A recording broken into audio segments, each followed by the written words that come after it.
अस्सलाम वालेकुम। एक इंतहाई मज़ेदार बात बताने लगा हूँ आपको, जो कि उन बच्चों के बारे में है। पैदाइश के बाद जब उनको दूध पिलाया जाता है तो गैस्ट्रोइसोफेजियल रिफ्लक्स की वजह से बच्चे थोड़ा थोड़ा वॉमिटिंग या स्पिट करते रहते हैं। ये किसी हद तक तो नॉर्मल है, लेकिन उन फैमिलीज़ में और उन मदर्स में और उन ग्रैंड मदर्स में जिनका ये ख्याल होता है कि अगर बच्चा फ़ौरन से दूध निकाल रहा है और वह कच्चा दूध है तो वो हरगिज़ ठीक नहीं है, लेकिन अगर वही दूध 5-10 मिनट या 15 मिनट के बाद बच्चा निकाल रहा है तो ये अच्छी बात है, ये नॉर्मल बात होती है। अगर वो फुटियों वाला दूध है तो ये अच्छी बात है, ये नॉर्मल बात है। इससे बच्चा पुंगरता है, इससे बच्चे की ग्रोथ होती है, इससे बच्चा मोटा होता है। इस वीडियो में हम ये जानेंगे कि इस बात में किस हद तक सच्चाई है कि अगर बच्चा जो है वो दूध पीते साथ फ़ौरन निकाल दे तो वो तो ठीक नहीं है, लेकिन अगर कुछ टाइम रख कर निकाले और वो फुटियों वाला हो तो वो दूध अच्छी बात होती है, वो उससे बच्चे की ग्रोथ होती है।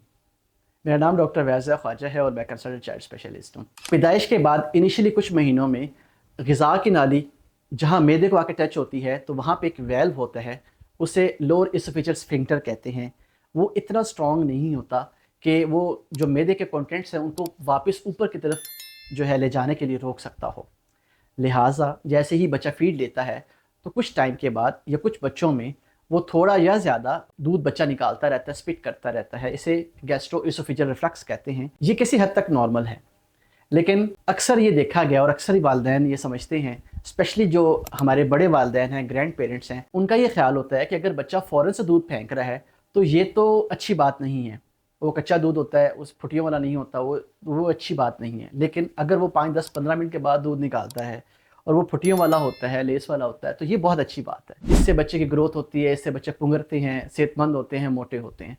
ये एक टिपिकल वर्ड है जो मेरे ख्याल में हर पीडियाट्रिशियन ने सुना होगा और हर पीडियाट्रिशियन की ओपीडी में ये बात डिस्कस की जाती है और बहुत सारी सोसाइटीज़ में ये बात रन करती है। क्या वाकई ही इस बात में कुछ सच्चाई है? दोनों सूरतों में ही अगर बच्चा दूध पीते साथ ही निकाल दे या कुछ टाइम रख कर उसकी फुटियाँ बना के फिर निकाल दे और ये फ्रिक्वेंटली हो रहा है और बार बार हो रहा है, तो दोनों सूरतों में ही ये नॉर्मल बात नहीं है, ये हरगिज़ ठीक बात नहीं है।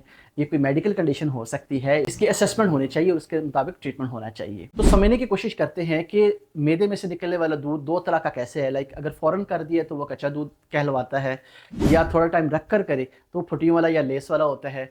तो ये समझते हैं कि ये कैसे है। आप ये सब जानते हैं कि जो स्टमक है, मैदा है, उसके अंदर HCl तेज़ाब है, हाइड्रोक्लोरिक एसिड, और जो मिल्क बच्चा लेता है वो अल्कलाइन है। मैदे के अंदर जब ये एसिड और बेस आपस में मिलते हैं तो ये एक सिंपल केमिस्ट्री का रिएक्शन है कि जब एसिड और बेस आपस में मिलते हैं और उनको कुछ रिएक्शन का कुछ टाइम मिलता है तो उसके रिजल्ट में साल्ट और वाटर बनते हैं।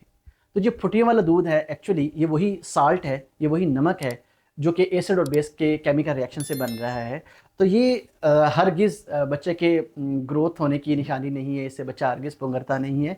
ये अगर बहुत फ्रिक्वेंट हो रहा है और बार बार हो रहा है तो ये मेडिकल कंडीशन हो सकती है, इसकी कोई ना कोई रीज़न हो सकती है, इसका कुछ वर्कअप कराना पड़ सकता है। कोई रुकावट तो नहीं है आगे, या ग़िज़ा की नाली तंग तो नहीं है, या मैलोटेशन तो नहीं है, यानी आंट में उल्टी तो नहीं लगी हुई। इस तरह के बहुत सारी कंडीशंस हो सकती हैं, वो लाज़मी देखना चाहिए। लेकिन अगर ये बहुत फ्रिक्वेंट नहीं होता, लाइक ओकेजनल है या थोड़ा बहुत बच्चा मिल्क स्पिट करता है, चाहे वो फुटियों वाला है चाहे वो फुटी वाला नहीं, तो किसी हद तक एक नॉर्मल कंडीशन हो सकती है। आई होप आपको इसका आंसर मिल गया है। अपना और अपने प्यारे बच्चों का बहुत ख्याल करें। उम्मीद है कि इन्फॉर्मेशन आपके लिए बहुत फ़ायदेमंद होगी। अस्सलाम वालेकुम।